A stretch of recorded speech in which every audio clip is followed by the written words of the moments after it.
At this point in time, I'm sure many of you are familiar with the Silk Road or some parts of its history. With the rising popularity of cryptocurrency, many people are now aware of these dark web marketplaces. And just because the Silk Road no longer exists, nothing has stopped countless other illegal marketplaces from taking their position. Wherever there's money to be made, there are always people willing to fight or go to extreme lengths to get that reward. Rarely do we ever get to pull back the curtain and see exactly what goes on the dark web. But today, that's a little bit different. Today, we're going to be reading through some of the bone-chilling messages sent by the owner of the Silk Road. And naturally, you might be curious as to what lengths that person had to go to keep business running smoothly. And these logs will give you a pretty good idea into the paranoia involved with running these operations. These message logs are one hell of a read and a disturbing look into the dark side of the internet. So with that being said, today we're going to take a look at the Silk Road's hit list. Now to that stunning arrest of the drug kingpin who goes by the name Dread Pirate Roberts, appears to have cornered the internet drug market. His real name is Ross Ulbricht and his website Silk Road. Court documents say Silk Road sold $1.2 billion worth of drugs and illegal services in just under 3 years. Do you assume, or should we assume, that the NSA was involved in corroborating or gathering evidence which they might have denied in the actual trial? Yes. Yep. Okay. All right. Well, that was easy enough. You're the Dread Pirate Roberts. Admit it. With pride. But the surprise of the sentencing, one of the things that the government contended in its case was that he actually solicited the killings of as many as 6 people to prevent his identity. What role do you think that had in the sentencing? Silk Road user threatened to reveal the identities of thousands of others. So investigators say Ulbricht tried to execute a murder for hire on that user, offering $150,000. Is it a fair trial? No, I don't think so. In a way, Ross Ulbricht is the American dream. He's an entrepreneur. He saw a new market. He went for it. I mean, is that any different from the genesis of Coca-Cola or General Motors or Philip Morris? General Motors kill their customers. Philip Morris kill their customers. Coca-Cola kill their customers and workers. This guy is just an entrepreneur. He's simply embracing the explicit structure and policies of the United States capitalism. There's no difference at all. There is difference. Drugs is illegal.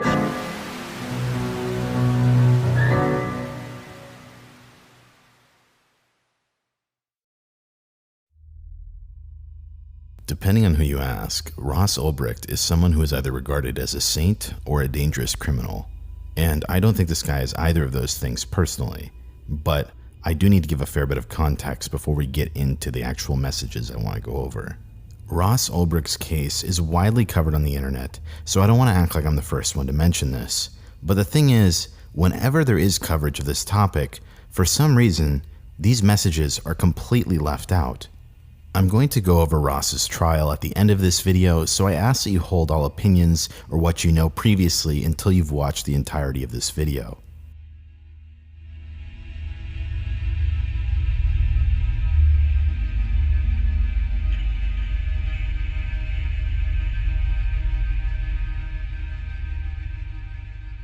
To begin this story, let's go back to 2011. The very first mention of the Silk Road website came from a forum called shroomery.org, dated January 27, 2011, where one user by the name of Altoid started a new thread that read the following. I came across this website called Silk Road. It's a Tor hidden service that claims to allow you to buy and sell anything online anonymously. I'm thinking of buying off of it, but I wanted to see if anyone here had heard of it or could recommend it. I found it through silkroad.wordpress.com, which, if you have a Tor browser, it redirects you to the real site at this onion link. Let me know what you think. This post got a couple of replies and was later buried, but since it is the first mention of the site anywhere on the internet, and the fact that he said let me know what you think at the end of it, it was believed that this was some sort of advertising tactic, which caused the FBI to look into the username of who Altoid was.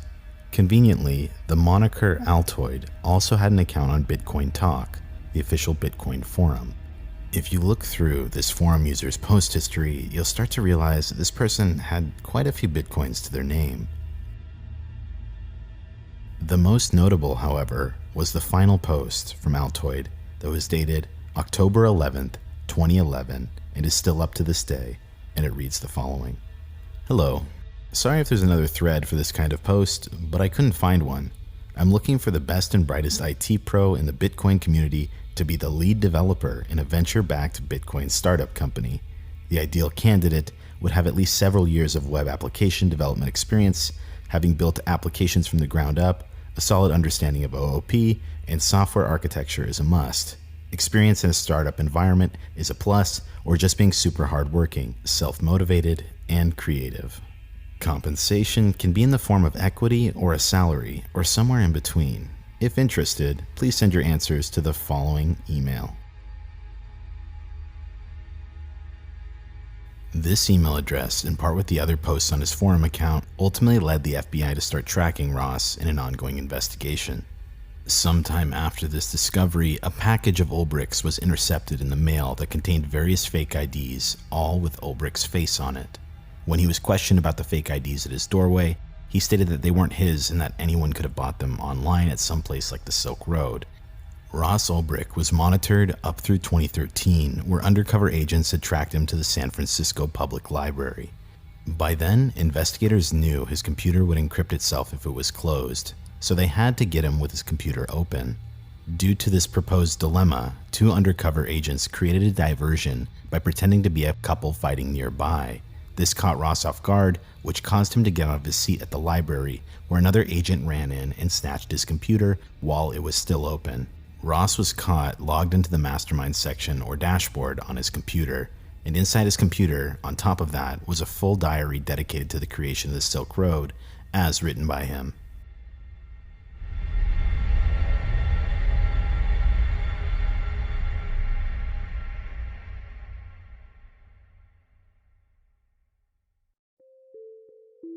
Now that you have a somewhat general understanding as to how Ross Ulbricht was caught by the feds, it's time to get to the main point of this video.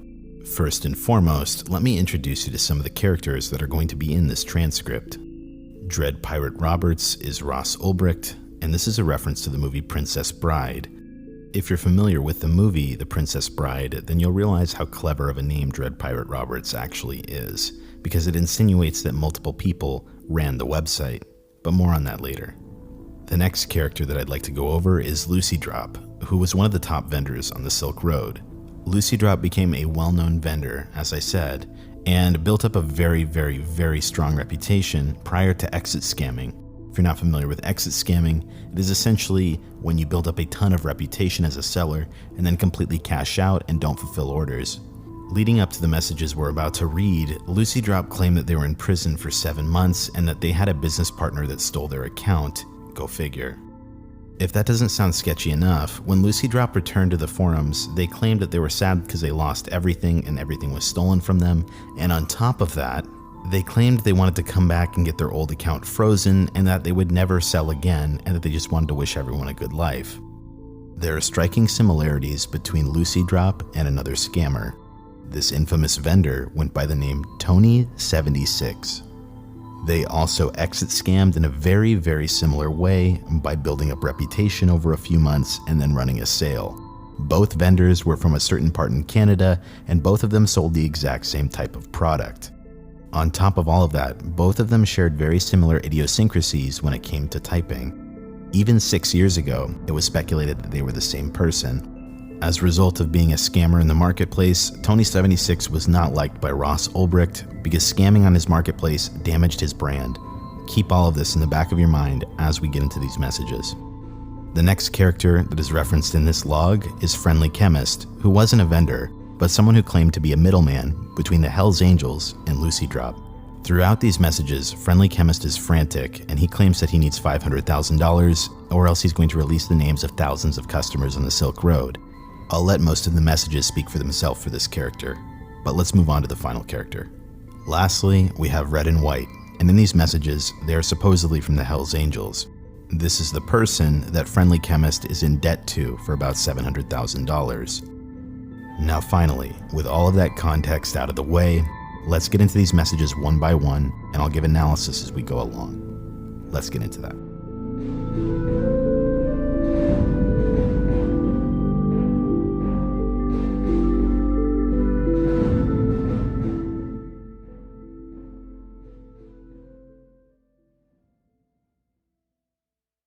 Just a side note before we get into these messages, this is a long read, so I highly advise that you get comfortable, or if you just want to listen, that works too.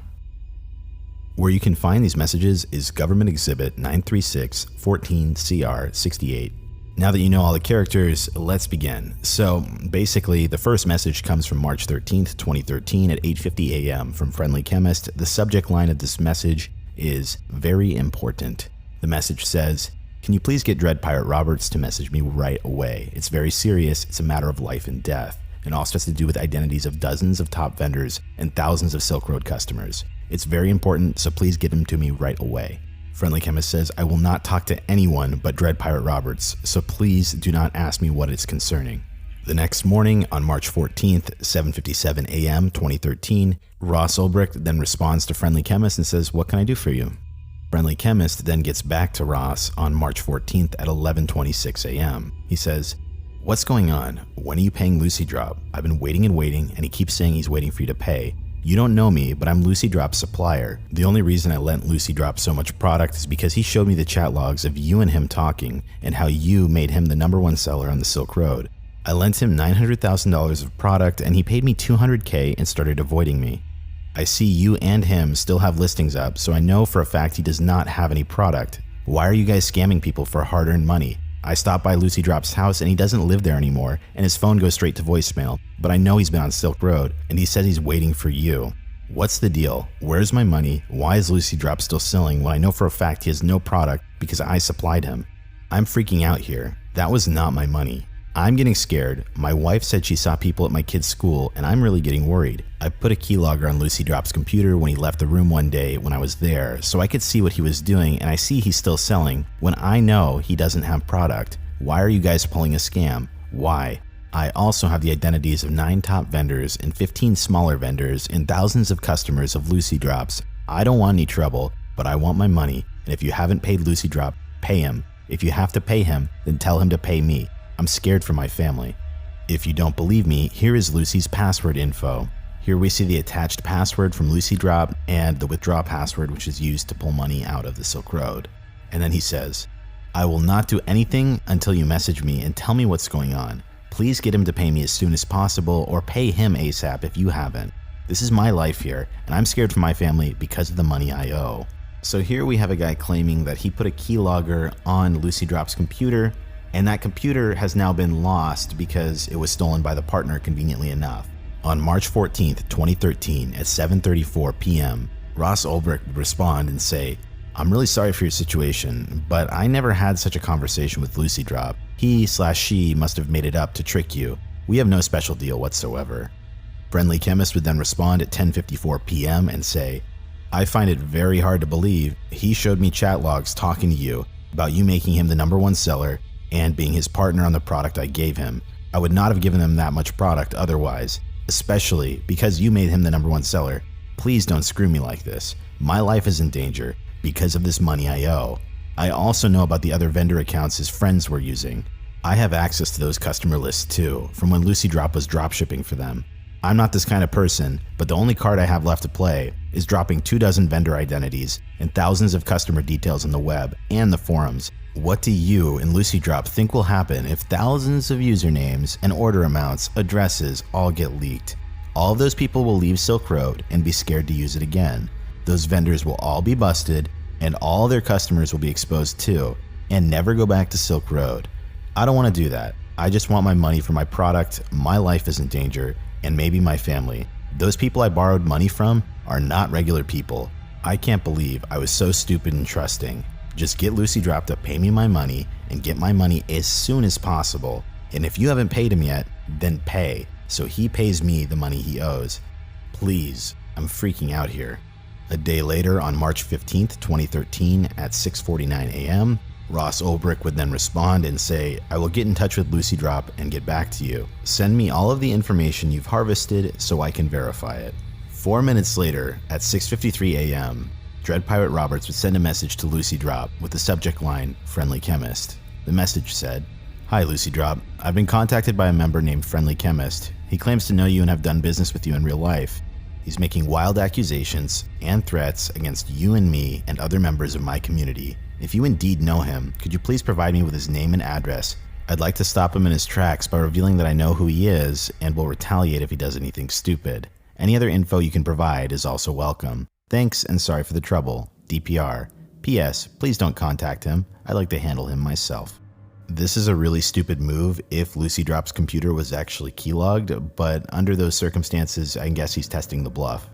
On March 15th at 9:17 a.m., Friendly Chemist would then get back to DPR and say, I didn't harvest anything. Lucy Drop kept a log of every single transaction he made on the Silk Road like an idiot. There are thousands of orders, and there are over 20 vendor identities from where he did biz with them.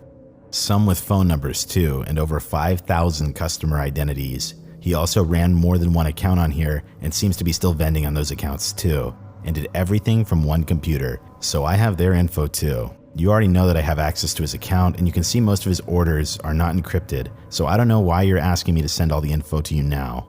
The only reason I can understand this is unless you wanted to warn all those people so you and Lucy Drop don't have to pay me. His username, his password, and his withdraw password.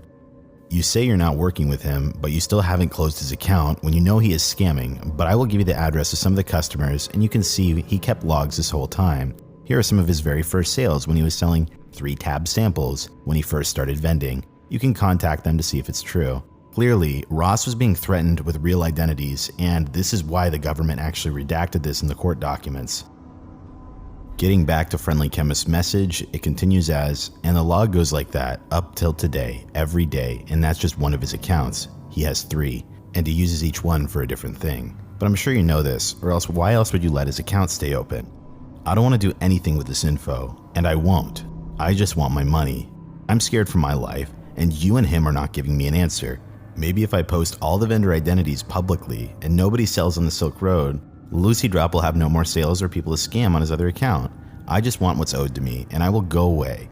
I don't know why you people scam like this. People work hard for their money, and you are playing with people's lives.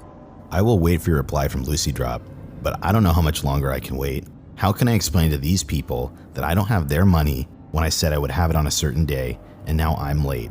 These are not normal people, and they're getting angry with me. Just get Lucy Drop to resolve this, or pay him, or he can pay me. I did a favor, and this is not fair to play with my life like this. Later that same day, DPR would get back to Friendly Chemist and said, I'll let you know when I hear from Lucy Drop. On March 15th at 8:42 p.m., Friendly Chemist would once again message DPR pleading his case. I'll show the message here on screen, but I'm not going to read through it because it's basically the exact same thing he said earlier in that day. On March 16th at 5:22 a.m., Real Lucy Drop would join the Silk Road forums. Here, Real Lucy Drop would post the following thread. Do not buy from Lucy Drop on Silk Road. I can't talk about the specifics for security reasons, but I was in jail for more than 2 months, but less than 7. I got released very recently. Lucy Drop on Silk Road is not me. Do not buy from that account. My partner completely f***ed me over. I went to our spot and there's nothing there, and he won't answer my phone calls. He took the work computer and everything else. He took my entire savings with him that was being used to keep the supply up. He took my entire life. Somebody please get in contact with DPR or vendor support and have the account shut down immediately and freeze all the funds in that account. How can I contact DPR? I can't find a link to message him. I can prove to him that I'm the real Lucy Drop, but I do not have access to my PGP or any of my logins. If you ordered from me in the past, namely a couple of top vendors, I can give you details and you can verify/vouch that I am indeed the real Lucy Drop. Do not trust anything that is said from the Lucy Drop account. Do not send any funds. Do not finalize anything. I just want to point out that it's very convenient that after Lucy Drop exit scammed, that this entire story came about as soon as this Friendly Chemist guy shows up on the scene to blackmail. Just keep that in mind. On March 16th, 2013 at 2:15 p.m., DPR would send a message to Real Lucy Drop that said, Hi there, how did the new person gain access to your account? At 8:57 that same day, Real Lucy Drop would respond with a message that said, It's not a new person who took over the account. It was my partner in real life that I started Lucy Drop with. I was the one that actually handled the Lucy Drop account until I got arrested. I was picked up on a previous warrants and spent some time in jail. My partner took absolutely everything from me in that time. He took all the work computers, the Bitcoin wallets, all of the work product, and nearly my entire life savings and scammed a bunch of people in the process. Friendly Chemist was our middleman to one of our Lucy distributors. I called him after I got released, and he's demanding I pay him some deal he had with my partner when I was in jail and telling me he will do something very stupid if he doesn't get paid. How do you know, Friendly Chemist? Keep in mind at this point, Dread Pirate Roberts never once brought up Friendly Chemist to real Lucy Drop. He brought it up to the other account. Regardless, the next day, at March 17th, 4:48 a.m., Dread Pirate Roberts would respond to real Lucy Drop and say, "I'm so glad you know him. He's gathered personal information about many of the customers who worked with Lucy Drop. Not sure if you're in control of the account back at the time or not, and has some other info on other vendors on Silk Road. Now he's trying to blackmail me and say that he'll release all of this info. If this happened, this would be terrible. I need his real-world identity so I can threaten him with violence if he were to release any names, addresses, or anything you have. It sounds like he's in a tough spot that your former partner put him in, but I can't get involved and I can't release those IDs. Thank you for any help you can provide." Lucy Drop would then respond at 10:59 p.m. the same day and say, "I don't know how I feel about that violent solution. Remember that he also knows my real-world identity and has evidence on me as well. I'm sure you are aware of what would happen to me if any of my information was to be released. If he had access to that computer, there's a lot more damaging stuff on there than just the identities of a bunch of vendors and a bunch of customers of mine. There is enough on that computer to put me away for a very long time. He's acting really erratic right now, understandably because of his given situation, but I will set up a meeting with him and try and reason with him. It is also in my best interest that he does not release anything, as well as in the best interest of this movement we are a part of, putting power in people's hands. I fucking hate when money does that to people. I am in contact with him, and I told him I am talking to you and I'm going to have a meeting with him and try and resolve this problem of ours." Ross Ulbricht then responds at 1:27 a.m., just a few hours later, and says, "Okay, Lucy, do me proud." On March 19th, 2013, at 9:36 a.m., Lucy Drop would respond with the following message. "I went to the meeting with him, and he is extremely frightened. He told me who he owes money to, and I understand his concern for his safety because they are not people you want to owe money to. He is freaking out and truly believes that his life and his family's life are in serious danger. He thinks that you don't take him seriously, and he said he was planning on releasing part of the information to show he is serious. I convinced him not to and reassured him that things would be okay. If that information gets leaked and those vendors get busted, I would get busted too. I tried not to show him that I was too concerned with his threats, but I'm not sure how to deal with him. He said he's been doing his research and he said he's discovered a flaw with Silk Road that buyers have never thought about. I'm assuming he's referring to the fact that the vendors all have people's addresses and can use it against Silk Road or the buyers themselves to extort money or what have you. He also kept talking about the shitstorm that would be caused by that much information being leaked by the media/police picking up on it and starting a mass panic. He said if we don't pay him, he will release the information, and if that does not work, he will go straight to the police with all the information and get into the witness protection program. The people he borrowed the product from are a big criminal organization in Canada, Hells Angels, not sure if you're familiar with them, and the police have been known to treat witnesses against them very well. This is saddening because this guy is not really like this, but I guess with the threat to his family's life, he is under extreme stress and acting out of character. I calmed him down a bit and told him I would find a way to help. That was somewhat of a lie on my part because I don't really know how. I can help him, but I wanted to reassure him that I didn't do anything drastic in the meantime while we find a solution. I told him that you would never really fully trust him to not use the information against him even if you got paid. And he said the following. I'm recalling this all from memory, so excuse me if it's not completely accurate. He said regardless of anything, he needs to pay the people as soon as possible or he's in grave danger. He offered me a deal because, as you know, selling on Silk Road was my income and he was my connection for Lucy. He said he wants to be paid and that he would give me product at his cost so that I could pay you back by selling and giving you the percentage of what he would normally put on top when he was selling it to me. He was putting 50% on top of his cost when he gave it to me, so he suggested that I start vending again and you take 50% of all sales. That way you could be paid back in full, I would be able to sell again on Silk Road, and the people he borrowed the product from would be paid back and he would be safe. I said that was a bad deal because you still have all the vendors' information and customers' information. He said that he'd be willing to give you his identity, talk to someone on the phone or verify, or give any other identifying information that could be confirmed as collateral, so we would never have to be able to use that information again. On March 20th, 2013 at 5:58 p.m., Dread Pirate Roberts would say, "You know his real-world identity, don't you? There is no way I will be handing cash over to a person who is threatening me and my community. Give me his ID so I can have some leverage in dealing with him. You said you don't know what to do now, so let me take over and give me all the info you have so I have the best chance of diffusing this situation." Lucy Drop then responds about an hour and a half later, basically reiterating what we just read about the 50% deal. At 3:29 p.m. that same day, Dread Pirate Roberts would respond and say, "Don't bother messaging me again if the message does not contain his personal information. I'm not fronting money to anyone, and I won't be blackmailed.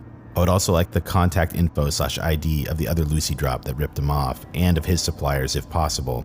You don't know how to handle this situation, but I do. Stop showing this guy compassion. He's threatening your life and freedom and my livelihood."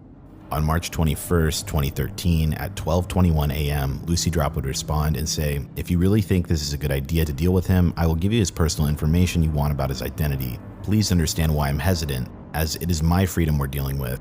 I will also have no income since he was my connection for Lucy.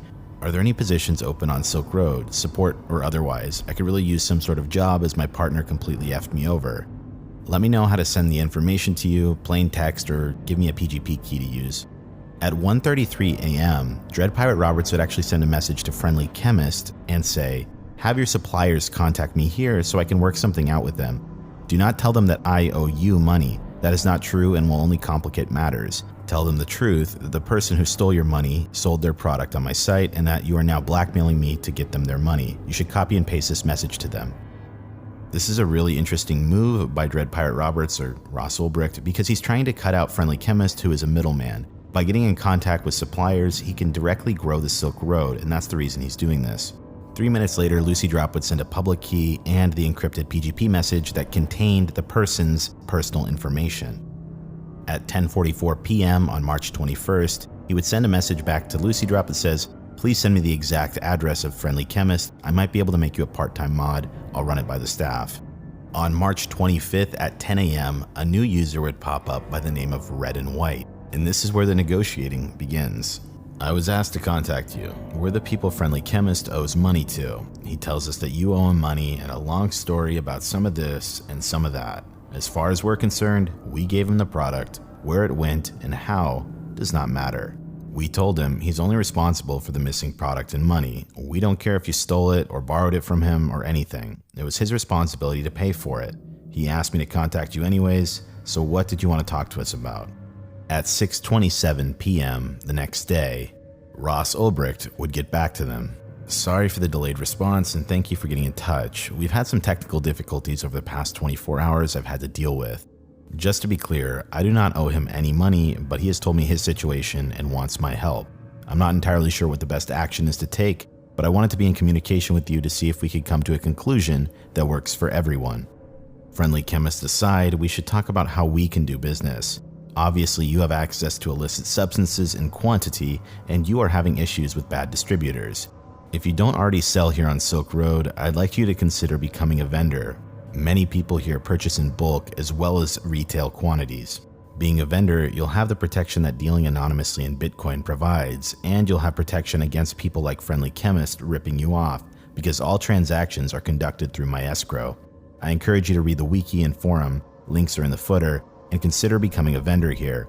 So, if there's anything I can do as an admin here to help you get involved with Silk Road, or anything I can do to help with your situation with Friendly Chemist, please let me know." At 8:08 p.m., Red and White would get back to him and say, "This is interesting. How much is it possible to sell on here if we listed every product far cheaper than everyone else? We have a majority hold over most of the movement of products in Western Canada, one of the main ports in North America. I have researched your site and the concept seems interesting to me, as long as it is as anonymous as everyone makes it out to be. We produce a lot of things that would get this video demonetized, and import a lot of other things that would get this video demonetized in bulk amounts. We have a lot of workers who run their own sub-distribution networks for the streets, but if it's lucrative, we're always looking to expand. In my partner's eyes, all they see is that because of online dealing, we are out 700K, so I'm not sure if they're going to go for it. Friendly Chemist refuses to meet up with us because he will fears what will happen. People are starting to suspect that he will go to the police, which is not a problem, because he would never be able to give up anyone of importance since he has only had a contact with low-level people in our group, and they always take precautions so that even if someone were to turn informant, they would not be able to get any charges to stick. It's a shame because he moved a fair amount of product. If he can get Friendly Chemist to meet up with us or pay his debt, then I'm sure I would be able to get people in our group to give this online side of business a try. As it stands right now, there are people looking for him, and since he has avoided our group, I'm not sure what will happen because he owes us money and is avoiding us. I looked around your site and the prices are absolutely absurd. I'm assuming most people here are selling 3 to 4 tiers below the actual producers and distributors. On March 27th, 2013 at 11:16 p.m., Ross Ulbricht would send another message to Lucy Drop, who hadn't followed up yet. He says, "Why haven't you gotten the address yet? Bring me Friendly Chemist's address and $1,000 in Bitcoin is yours." 22 minutes later, then Ross Ulbricht would send another message to Red and White that says, "In my eyes, Friendly Chemist is a liability, and I wouldn't mind if he was executed, but then you'd be out $700K. I'm not sure how much you already know about the guy, but I have the following info and I'm waiting on getting his address. Blake Krokoff lives in an apartment near White Rock Beach City, White Rock, Province, British Columbia, has a wife and 3 kids. Let me know if it would be helpful to have his full address." In those categories, I think you could be doing over 1 million in sales a week within a few months. It's hard to estimate because it depends on how much market share you get, and also the site as a whole has been constantly growing. You will need to become very proficient at stealth shipping and packaging if you aren't already. Think vacuum sealers and leaving no forensic evidence on your packages. You will also want to ship from multiple drop points so you can't be traced back to your fake return address. If you go through with this, I would contact some of the top vendors and hire them to consult you. Ask the grass vendors because you wouldn't be competing with them and their product is very smelly and looked for by the USPS, so they have to be on top of their game. I would also start out listing smaller amounts so you can get the hang of it before putting up substantial inventory. You will also need to market yourself on the forums a little bit, maybe at first. Maybe send out some samples to critics. That is one price of anonymity. No one knows you, but if your first customer service is good and your product is cheap, people will quickly catch on and you wouldn't have to do much hustling. Regarding prices, there are some costs here that you don't otherwise see. I take 3 to 10% depending on the size of the transaction. If you hedge your escrow balance, and you should, that can cost up to 5% per transaction. And then if you need to convert your bitcoins into another currency, there are other fees associated with that, though not much. There are also occasional losses due to packages lost in the mail. The rest of the markup I think is due, as you say, to the fact that most vendors are pretty far down the distribution chain. Regarding safety and anonymity, we've been operating for over 2 years now and open as a high-profile target, and we're still going strong. If you take the necessary precautions and use the technology, I think you can operate very securely and efficiently here, maybe more so than your current operations. March 28th, 2013, 9:01 a.m. Red and White goes on to say, "I already have that information, but thank you. 1 million a week sounds like it would be worth selling on here once we know exactly how everything works. Even if the commission was 15%, it wouldn't matter, as we lose more than 15% on the streets with street-level guys getting robbed or arrested and losing product, etc. Also, we've kidnapped Friendly Chemist's partner Zin, and we're already on the hunt for Friendly Chemist. I'll keep you updated on the developments. So far we are liking what we're seeing from the site, and this could be a good partnership for both of us. As far as I can see, this site lacks any big-time suppliers. It appears that mostly street-level independents are buying small amounts, an ounce to a kilo at a time, and selling on here. We have the product and the manpower to do big things here. Forgive me, but it all seems a little too good to be true right now, so we need a little bit of time to research this before we make any sort of commitment." At 4:59 p.m. the same day, DPR would respond and say, "I understand, and that's great news about Zin. If I understand the situation, he's the one responsible for your loss." By the way, so this Zin character just came out of nowhere, but that's supposedly Lucy Drop's old partner. "You should definitely take your time and start slowly. I would hate for you to make a mistake and be left with a bad experience. Just let me know if you need anything. Also, you should look into PGP. Many customers like to encrypt the receiving address, so you should know how to decrypt it. When you're ready, let me know what account you want to sell with, and I'll cover the $500 security deposit for you."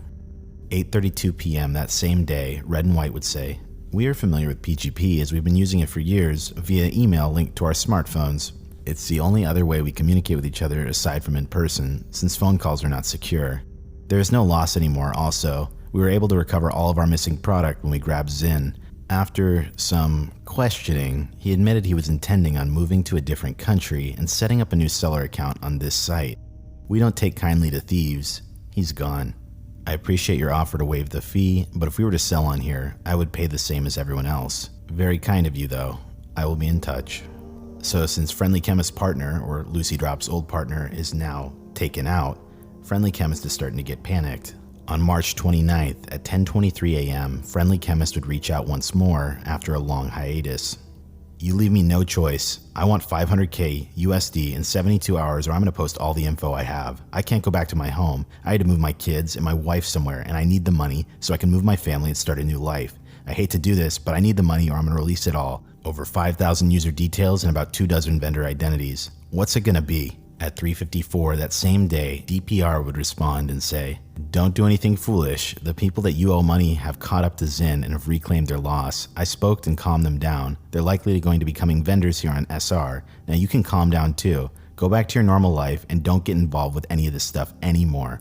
At 7:43 p.m., Friendly Chemist would then come back and say, "You don't think I know what they did to Zyn? You think I just go on with my life? You don't know these people. I owed them money and I ran away from them. It's over for me. I need that money to start over somewhere else with my family. I need it. I don't want to do this, but you still don't give me another choice. They're still telling me that I have to meet them, and I don't know what will happen. I can't let that happen. Even if they say it's okay, I know they will do the same thing to me. They say everything is okay, but I know what they will do. 63 hours. Please, don't force me to post everything. 500K is nothing to you, but it's life and death for me. They told me I have a free pass and that they dealt with it with Zyn, but I know that they are doing that to make me think it's okay, and then they're going to get me. That's how these people operate." At 10:47 p.m., he would respond to Friendly Chemist once more and say, "Do me a favor, make it 96 hours. I will get back to you on Monday. I want to work this out, but I have big plans for this weekend, and I don't want to have to deal with this."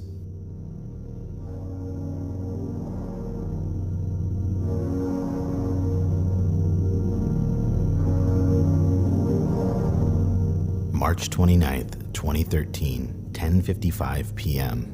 "Hello again, Red and White. I hate to come with you with a problem when we were just starting to get to know one another, but Blake, Friendly Chemist, is causing me problems.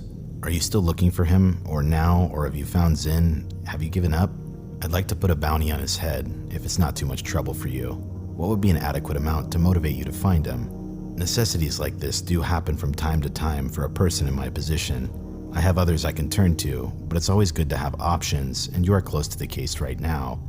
Hopefully this is something you are open to, and can be another aspect of our business relationship. Regards, Dread Pirate Roberts." March 30th, 12:42 a.m.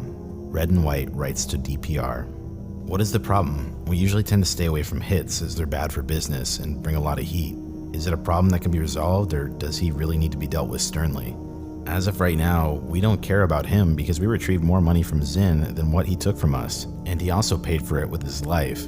Debt paid in our books. As far as rates go, we don't have a flat rate for things like that. It's on a case-by-case basis. Usually we pay our hitters a percentage of what the person owes, plus or minus how much they can retrieve. If it's strictly a hit because they don't want the person around anymore, it's also different.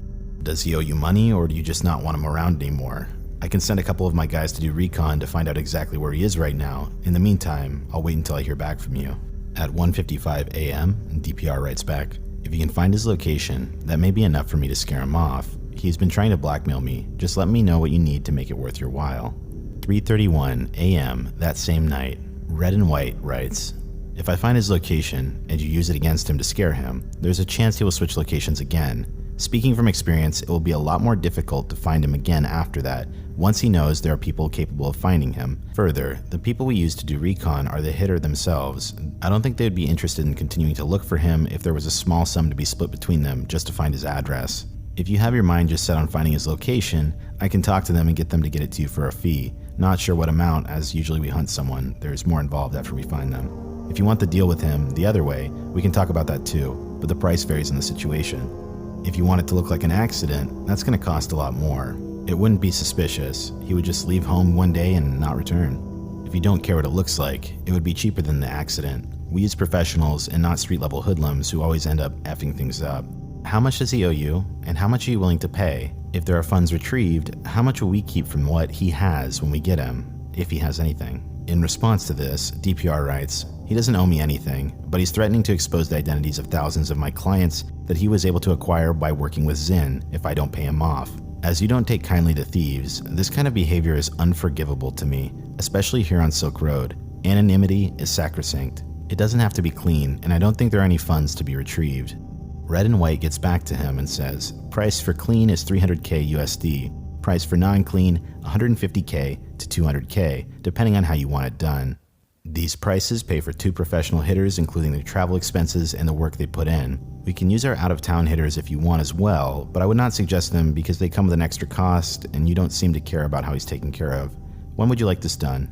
On March 31st, 2013 at 8:59 p.m., DPR writes, "Don't want to be a pain here, but the prices seem high. Not long ago I had a clean hit done for $80K. Are the prices you quoted the best you can do? I'd like this done ASAP as he's talking about releasing the info on Monday." Now, what's interesting here is that $80K he's referencing for another hit is actually true. For that hit, however, that was set up by the FBI and they essentially got one of the admins of the site to middleman a deal, and in his cooperation with the FBI, they faked his own death and torture and sent the photos back to Dread Pirate Roberts or Ross. Getting back to the messages, however, we can go back to what Red and White has to say.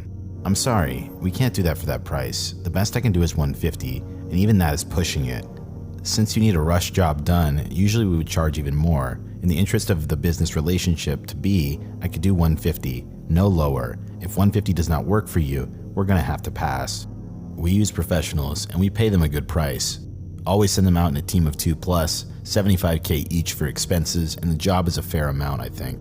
We have one of his associates and we're paying him to set him up for us. We'll pay that ourselves on our end. I'm guessing you're not gonna be able to pay cash, so how would your payment work since you need it done before Monday?" A couple hours later, Red and White follows up again and says, "If you want it done by Monday, that only leaves today. It's Sunday morning here. We always seem to miss each other online, so I will leave a Bitcoin address in case you want to pay that way. Probably the best so we can get used to dealing with Bitcoins anyways, since we will be selling here more than likely in the next week or 2. I will check the computer in about 10 hours, and if I see that you want to go ahead with this and the payment has been sent, we'll go ahead and do it today. Here's the Bitcoin wallet address. If you want picture confirmation of the job afterwards, give me random numbers and I will have them write them beside him and take a picture for you."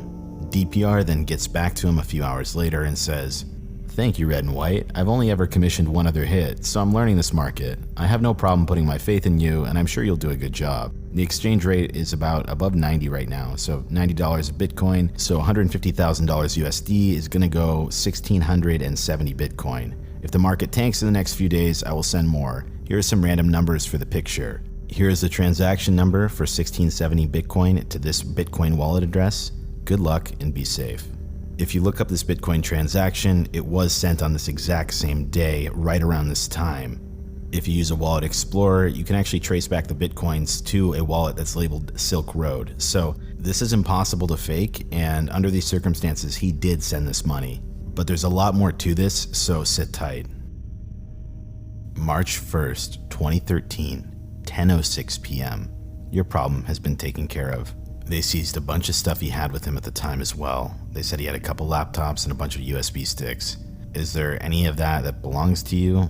They questioned him and he spilled everything he knew. He said that he and Zinn were actually working together on this scheme to blackmail you, and that they were brought in by a third guy who was selling on here for a couple years, who is a scam artist. Apparently he makes selling accounts, sells for a while, then pulls a big scam, and he just keeps on creating new accounts after he does his scams. They got that guy's name also. I will give you that free of charge when I meet them to get the picture and computer hardware they got. Rest easy though, because he won't be blackmailing anyone again.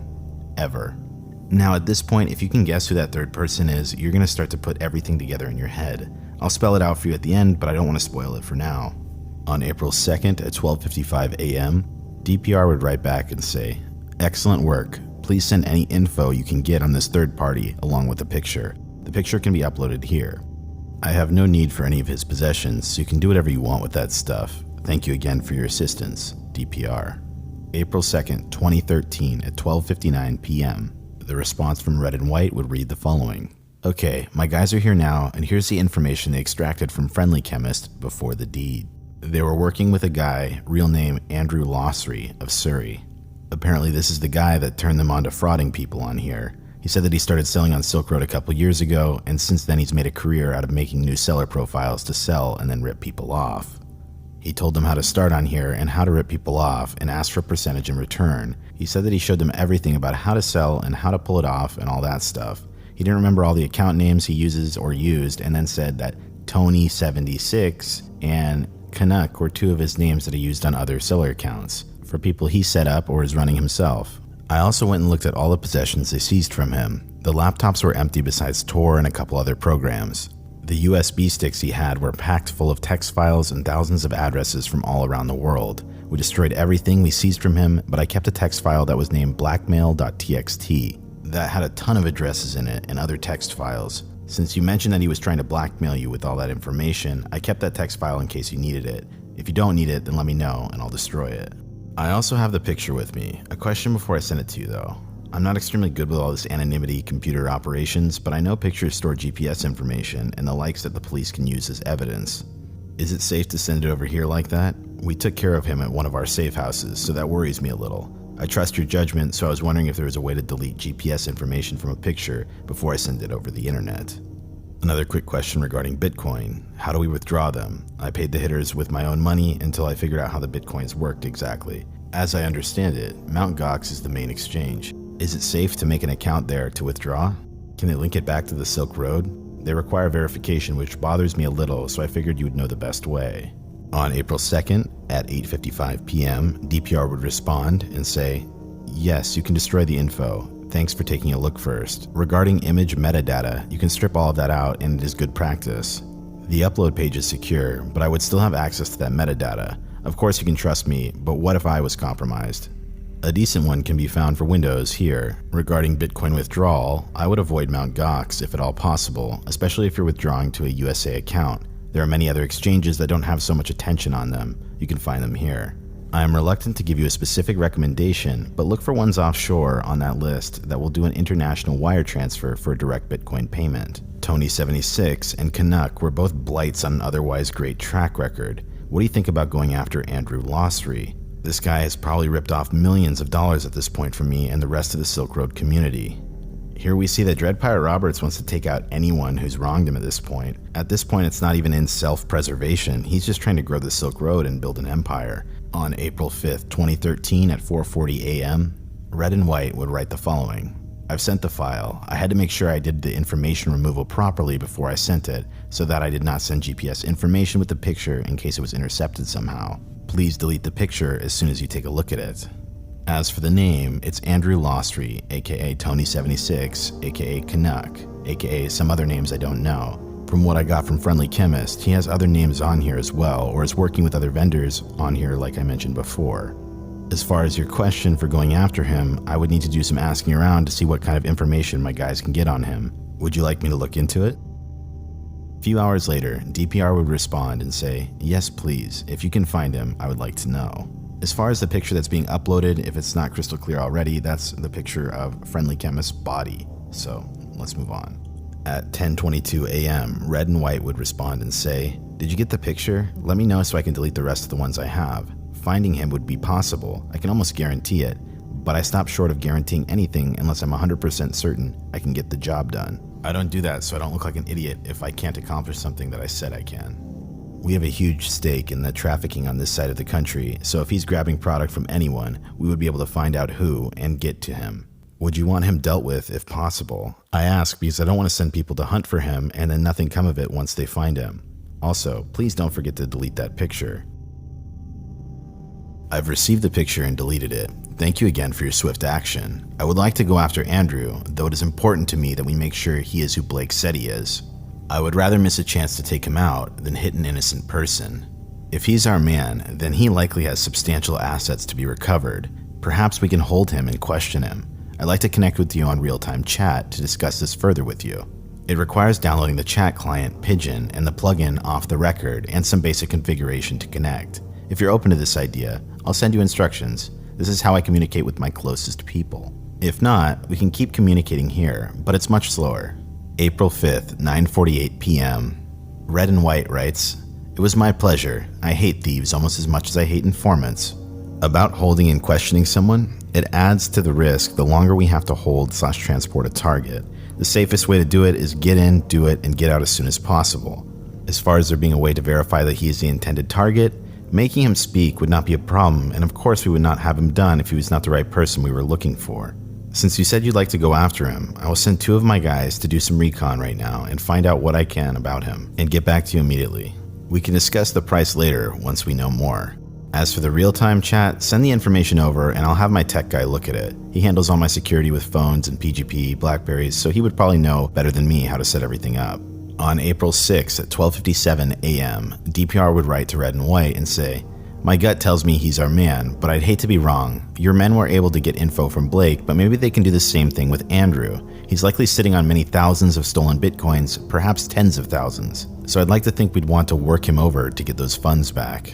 They could be on an encrypted drive only he can unlock. Taking him out would erase the coins forever.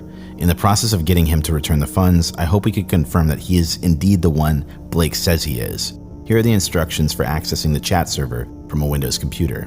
Attached in this message is just the instructions. I'm going to go over the domain name and the actual account later on. On April 6, 12:20 p.m., Red and White would finally get back to DPR and say, "I found out who Andrew is exactly and who he was packing up his supply from. I also talked to a supplier and he said he mainly grabbed a lot of things that would get this video demonetized. He said he always goes through phases where he grabs a ton of product and then stops for a couple of weeks and then starts again. Sounds consistent with what Friendly Chemist said about how they run the stealing from buyers on here. He said he last heard from Andrew a couple days ago. He said he was planning on moving out of the province because things were too hot down here. That might be because he found out about Zinn and Friendly Chemist and now he's scared. I also had a chance to actually sit down and talk to my hitters about exactly what happened and how everything went down in detail. They said that Friendly Chemist was pleading with them and offering to give up Andrew, and that Andrew was a seller here by the name of Tony and a bunch of other names, amongst others. He said that when he first turned them on to the idea of doing this big scheme, that he would often talk about how he stole so much money, and that he once stole 15,000 online currency coins from one person on the site, and how easy stealing money was on here. Does that ring a bell? Did he steal 1,500 bitcoins from a buyer here? That would be an easy way to find out if this Andrew person is the same person you think it is. Do you have his transaction history to see if he actually did steal 15k bitcoins from someone? I trust my hitters to do a good job, and they are excellent at what they do, which is take people out or interrogate/scare people, and they told me they didn't think he was lying. The info I have on him right now is that he works and lives with 3 other people, and they all sell product. He is in contact with his supplier, who actually through a line of middlemen gets his product from us at the end of the food chain. Do you want to deal with this Andrew guy, or do you want me to put the team on standby? At 8:37 p.m. that same night, DPR would write back and say, "I'm confident enough that it is him to move forward. Can we round up all 4 of them, separate them, and get them to out each other by giving up their stolen money? Recovering the funds is going to be tricky if you aren't in direct contact with your team, or if your team doesn't know how bitcoins work. If you have the other usernames Friendly Chemist mentioned, that will help me piece together things on my end. Regarding chat, there should be a certificate to accept. When it connects, does that show up?"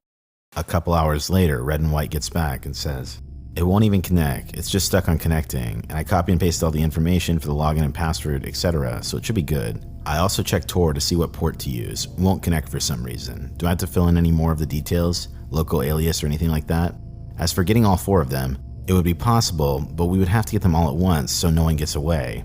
I would send 4 hitters instead of 2 to make sure there was no fuck-ups. I'm not sure on when they are planning on leaving the province though. The guy that has been feeding me information on him says the guy's a degenerate gambler, so I don't know how much of the funds he will have on hand. He says he owes a ton of people money too. My guess is that he's been pulling the scams to fuel his gambling problem like a degenerate. It would make sense why he's teaching other people how to scam as well, since it has been too profitable for him to keep it to himself. Probably because he owes some money and then he offers them to show him how to do it as a way of paying back. I will have them take whatever they have on hand, but I don't want to pay my hitters to be hanging around with them for too long since they're doing 4 people. Unfortunately, there are no bulk discounts for jobs like this. Usually the price goes up the more difficult it is. Since you're easy to work with, I would be able to offer you the same rate as last time, times 4 if that works for you. Let me know. If it doesn't, please also let me know as soon as you can so I can call my guys off. They've been doing info gathering this whole time on Andrew and his whole crew." DPR would later write back and say, "Okay, let's just hit Andrew and leave it at that. Try to recover the funds, but if not, then not. How much do you need for this?" On April 8th, 7:11 a.m., Red and White would get back and respond and say, "If you want to hit Andrew only, I can have it done for 150 just like last time. We wouldn't be able to do it at their place though, because there's always at least a few of them there from what I'm told since it's their home/office. So we wouldn't be able to recover any of his things. It's up to you what you want done, but we can send hitters into their home/office if they're only doing one of them. Do you not need the people he is working with dealt with also? If they're working with him, it means they're doing the same thing as him. It would also be easier for the hitters to get to them in there so that they have a chance of recovering anything if he has anything there. It would also be better because it wouldn't be a public hit. If we just take Andrew, there's nothing to say that the other 3 wouldn't start up somewhere else with a new selling ID. It is of course up to you what you want done and how, since you're the client. I was pretty certain you would want them all taken care of, so I had an associate send me a couple of his out-of-town hitters to accompany our local hitters. It is not a problem as I can just send them back and cover their travel expenses, but I obviously would like for them to not go back empty-handed. My mistake for not confirming what you wanted before I had the extra hitters sent down, but it's not really a problem if you don't want the others dealt with. I had a hard time connecting to the Silk Road for the last 24 hours, or I would have asked before having them sent down. So if you'd like to do the others as well, I would be able to have it done for $500K. If you do not want all of them and just want Andrew, it would be $150K. I would prefer to do all 4, as it would be better than having to get Andrew somewhere else and have no chance of recovering any potential product/money that he may have. If you are certain he has that much product/money, I think it would make sense to do it at their home/office. It's up to you though. Just let me know what to do as soon as you can, since I do not know when they are leaving the province, and if they do leave the province, the price would go up exponentially. If you would just like to get Andrew done, send $150K to the same address you sent the other funds to. If you'd like all 4 of them done and the product/money recovered from there, send $500K USD to the same address you sent the other funds to. In the morning, I will check the Bitcoin wallet first thing, and I will know what you want me to do based on how much you sent, and I will have it done as soon as possible. Speak to you soon. At 6:50 p.m. on April 8th, DPR would write back and say, okay, I'll defer to your better judgment and hope we can recover some assets from them. $500K in BTC or 3,000 Bitcoin at $166 a Bitcoin has been sent to your address, and here is the transaction number. Once again, we can check this transaction number, and it was in fact sent from the Silk Road. On April 11th, 2013, 10:49 p.m., Red and White would finally get back and say, our hitters have been watching their house and we have a 1-week window to do it, but I wanted to ask you a couple questions before giving them the green light. The price of Bitcoins is trading at $61 right now. How is this going to work? Because you mentioned that you would take care of price fluctuations. We haven't withdrawn any of the Bitcoins. DPR would later write back and say, regarding the 3K coins I sent, get the best price you can for them and let me know if you are short and I'll send you more to cover it. Regarding chat, I made a mistake. You should add me at dread@thisonion link. Now, this was the exact same handle that Ross was caught logged into his chat service when the FBI caught him. So keep that in mind. To summarize the last bit of messages, long story short, the hit goes through, they don't really recover much money, and then Ross sends an extra 2,500 Bitcoins to make up for the price.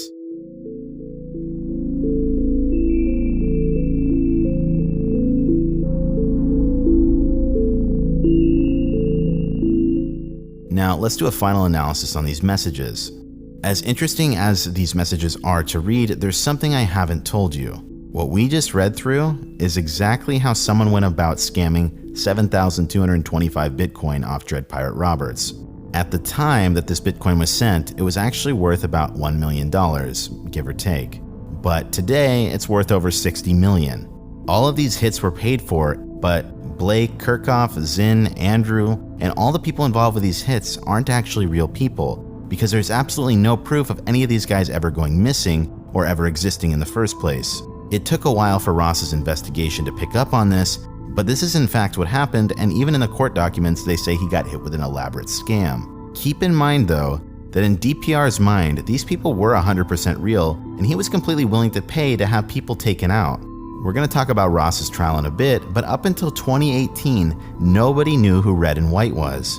Here's the reality though, DPR got played by one person, and that one person is alleged to be James Ellingson. In a later investigation, Bitcoin was traced from Red and White's accounts on the Silk Road to another seller on the Silk Road named Mary Jane is My Muse, and both of them were registered on a Canadian Bitcoin exchange that had James's driver's license on it. As a result, James trying to cash out ultimately ended up getting him caught. He's currently out on bail and waiting trial. Since Tony76 is likely Lucy Drop, this makes this guy one of the most prolific scammers on the Silk Road. It appears that James initially sought out to blackmail Ross's friendly chemist with $500,000, but ended up thinking quick on his feet and ended up getting double the amount. As cool as it is to see someone get worked over like this, heaven forbid Ross Ulbricht actually got his hands on a real hitman. To this day, a lot of people still deny the fact that Ross actually ordered these hits and they believe it's completely fake, and I'm going to be debunking that later on in this video. But for now, let's get into the trial.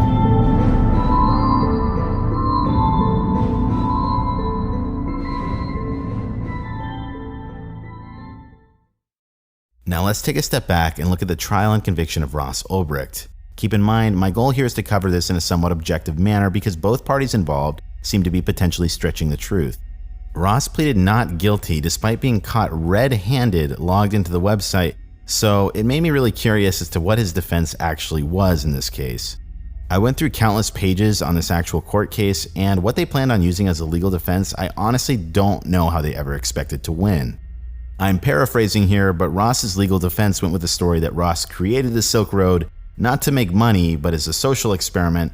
Then they claimed at some point Ross sold the website in 2011, and thereafter he bought it back just in time to get caught red-handed, where supposedly someone basically airdropped the diary onto his computer to frame him. This defense never provided any physical evidence of Ross actually selling or buying back the website, but they still went with the story.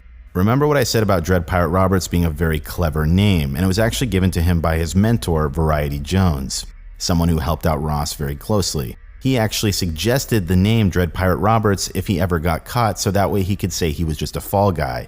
Variety Jones also taught Ross a wide variety of other things. He was basically just his right-hand man.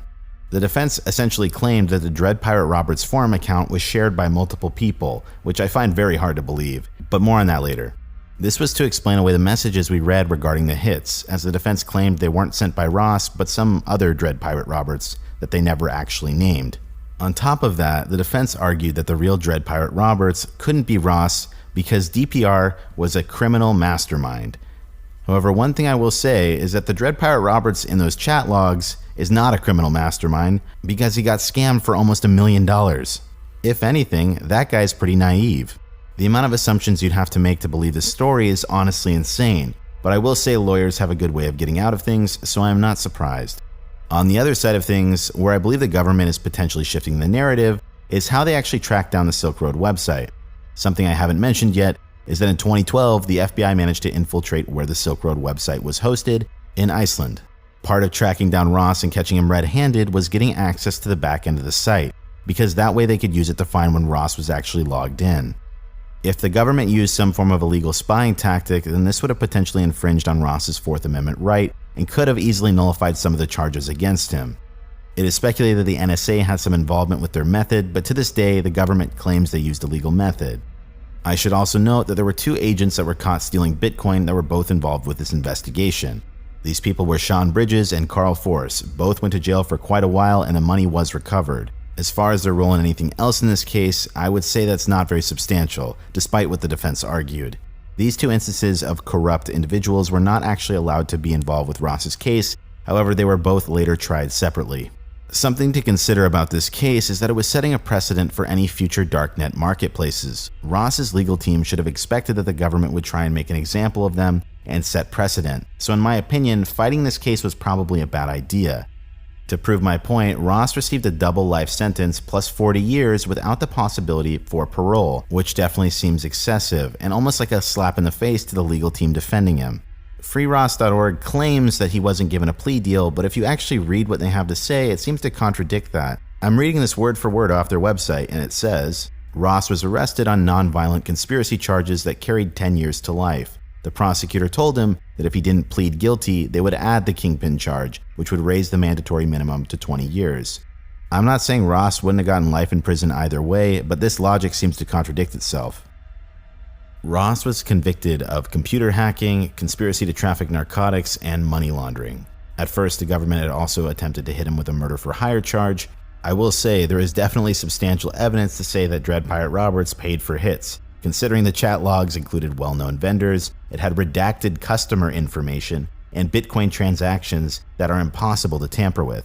The fact that these hits were all a part of an incredibly elaborate scam and that the people he had ordered hits on never existed makes it a hell of a lot harder to convince a jury. There's not really much legal precedent on ordering a hit on a person that was never alive. You could argue that including this charge weakens the prosecution's case overall. Keep in mind, they didn't even know the real identity of Red and White until 2018. If you don't know who the hitman was and you don't know who the victims were, it's very hard to convict someone. If you take a look at how punishments are weighed, particularly in the charge of conspiracy to traffic narcotics, it is, to a certain extent, based on the quantity of substances moved, and seeing as Ross's site moved $1.2 billion worth of substance, this charge alone was enough to put him away for a very long time. It definitely seems like they never needed the murder for hire charges to begin with, and the fact that they included them does seem like they could have used it to smear him in the media and push this court case through quickly, I will say. So all in all, let me summarize. Do I think Ross got a perfectly fair trial? No. Do I think Ross got an over-the-top punishment? Yes. But do I think Ross was perfectly innocent? No, and this leads me to the next section of this video.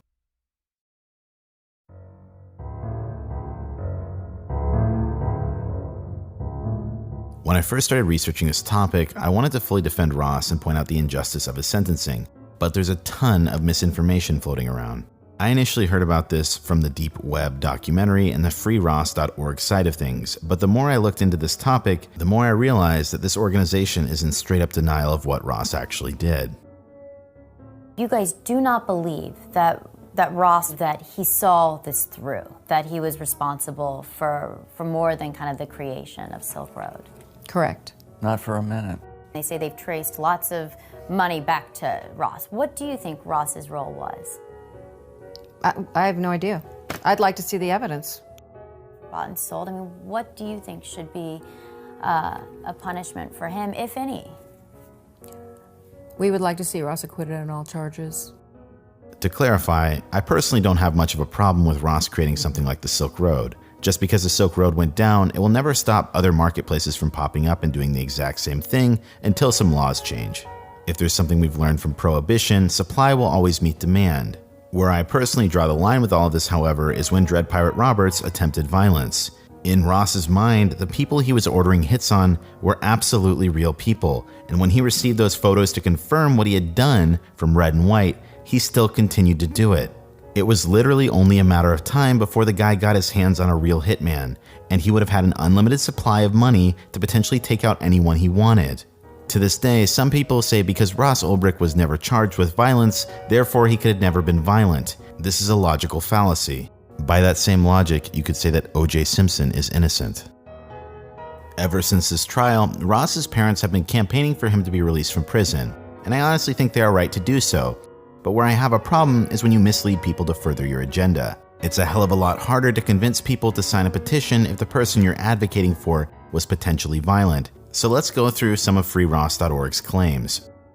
A perfect example I'd like to start with comes from the common misconception page of the freeross.org website. Here they claim that Ross Ulbricht didn't create the Silk Road for financial gain. This is honestly laughable because it takes 2 seconds to realize that's not true. Prior to creating the Silk Road, Ross had multiple business attempts that completely failed. Ross had also applied for multiple citizenships prior to getting caught. If you're applying for a citizenship in the Dominican Republic, you're probably trying to launder money out of the country. Freeross.org claims that because Ross lived frugally, he wasn't in it for the money. But the moment you bring more than $10,000 cash to any bank, they're going to start asking you a lot of questions. On top of that, if you look through his Altoid account post history, the guy's obsessed with money, and he even says how he's not a millionaire yet. Nobody starts a dark net marketplace just for the sport of it. On freeross.org, they claim that the purpose of the site was not to sell illegal substances, but to be a free market economic experiment where people could basically buy whatever they want. But then they go on to have a list of rules of items that they're not allowed to sell. They claim that some of the reason of these rules is so that other people wouldn't harm or defraud others. But if that were true, why did Ross Ulbricht buy 9 fake IDs off of his own website? These are just a couple of examples of easy bits to disprove, but I'd like to focus on something much more substantial, and it's the freeross.org's claim that there was multiple Dread Pirate Roberts on the same forum account. In this situation, I'd like to go through their supposed evidence and show how it can pretty much be disproven. The first piece of evidence that the organization claims for the existence of multiple Dread Pirate Roberts comes from the fact that Ross couldn't have created the website by himself. This is true, but doesn't prove the point the court was looking for. Ross hired people to work for him and his staff was on payroll. All of them had their own separate forum account. Ross knew none of his admins personally, so it makes absolutely no sense that Ross would share the same account at any given point in time. Ross was a bright guy, and he also asked multiple questions under the handle Frosty when it came to initially setting up the site. Regardless, this doesn't support the claim that there were multiple Dread Pirate Roberts acting under one forum account over a different period of time. The next piece of evidence that they list is that Ross told his friend that he sold the website in 2011. I believe this to be true, but if you take a look at the court documents and see the context, then you'll see how this is actually the twisting of the truth. It appears that Ross's friend told someone a little bit too much about Ross's involvement with the Silk Road. That person later commented on his Facebook wall, and Ross's friend was concerned and urged him to shut down the site. As a result, I believe Ross consoled his friend by saying, "I can't because I already sold it to someone." I believe this was to get his friend to stop worrying about him. There's absolutely no physical evidence to suggest a transaction involving the site. If this were true, Ross wouldn't have continued to operate the site up until 2013. And it would have been as simple as providing a Bitcoin transaction to prove the sale went through. There's absolutely no other way that this guy could have accepted payment other than Bitcoin. Here it makes absolutely no sense that Ross would have to rely on his friend's testimony instead of just providing evidence. Moving on, the next piece of evidence from this website states that someone logged into the Dread Pirate Roberts forum account after Ross was taken into custody. Once again, this is twisting the truth. By the time Ross was arrested, the feds had access to the back end of the website and the investigation was still ongoing. The fact that we have access to those messages we read over time shows that the FBI directly had access to Ross's account as well. There is no doubt in my mind that the person who logged into Ross's account after he was in custody was a federal agent. Once again, it makes absolutely no sense that Ross would ever share an account. Next up, in terms of their false evidence, is the claim that Dread Pirate Roberts failed a digital handshake. A handshake or a digital handshake is a set question to make sure you're talking with a real person on the other end of the computer. Basically, if I told you beforehand that you could identify me by asking a question like, "How sociable are you?" and I told you the correct answer was barely, you could then ask me that question in a public chat room to figure out if I was the real person behind the computer. So in this instance, freeross.org claims that one of the admins failed a handshake in a chat room prior to Ross getting arrested. If you take 2 seconds to read through the full reference they've provided, he later completed the handshake on another personal question that only DPR would have known. Even though this isn't really evidence to prove that someone else is behind the computer, this was the Pigeon chat room, not the place where DPR ordered the hits, on the forum account. Alright, now let's move on to the claim that Mark Karpeles was Dread Pirate Roberts. This is the smartest piece of false evidence for this entire case. If you don't know who Mark Karpeles is, he's basically a supervillain in the cryptocurrency community. freeross.org claims that the real Dread Pirate Roberts was Mark Karpeles and references multiple emails from the special agent working on this investigation. Long story short, Mark Karpeles was the first target of this investigation and was the first suspect. Because they hadn't found the Altoid lead yet, he was the best person that they could go with. Mark Karpeles owned the Bitcoin exchange Mt. Gox, and at the time, it would make the most financial sense that he would be running the Silk Road. The special agent working on this case ended up getting a search warrant for his email addresses. Long story short, they searched through his email and they didn't find anything tying him to the Silk Road, but they did find him guilty on charge of 1960. Charge 1960 is running an unlicensed money business. It appears that Mark Karpeles worked out some kind of deal where he would aid in the investigation of the Silk Road in exchange to be released on the charge of 1960. To save you from reading through hundreds and hundreds of pages of legal documents, long story short, there's no physical evidence tying Mark Karpeles to the Silk Road. Now you might be wondering why I went through all this trouble to cover all of these seemingly false claims, even though I agree Ross didn't get a fair trial. In my opinion, a path to redemption starts with you actually admitting you did something wrong, and I don't see that happening here. To me, it's obvious that Ross's mom in this organization is just trying to do and say anything to get her son freed, but I can't help but feel like she's accepting donations based on people not knowing the full story. If you look at their homepage, you'll see just how much support this cause has gotten on the basis of seemingly deceiving the public. I don't think all of these politicians and such would have endorsed her had they known the full story, let alone all the people that pledged monthly. What this organization is doing is playing the political game. At this point, it's not even about the facts anymore. It's just about trying to influence people and win power to get Ross pardoned. Only lost New Hampshire by a few thousand votes. I think 3,000 or 4,000 votes, if I'm not mistaken. And if Trump pardons Ross Ulbricht, it's very likely that a lot of us single-issue voters here in New Hampshire will vote for Trump, who wouldn't otherwise. So I think that Trump could win New Hampshire by pardoning Ross Ulbricht, and he could piss off a lot of his enemies. I can see a wide variety of arguments being made for any outcome of this case. Some people might think he deserves his life sentence for ordering hits on people. Some people might think he's not guilty at all. I can also see this just as a case of the mother doing anything to get her son back. There's definitely going to be a wide variety of opinions here, so I'm going to leave it up to you.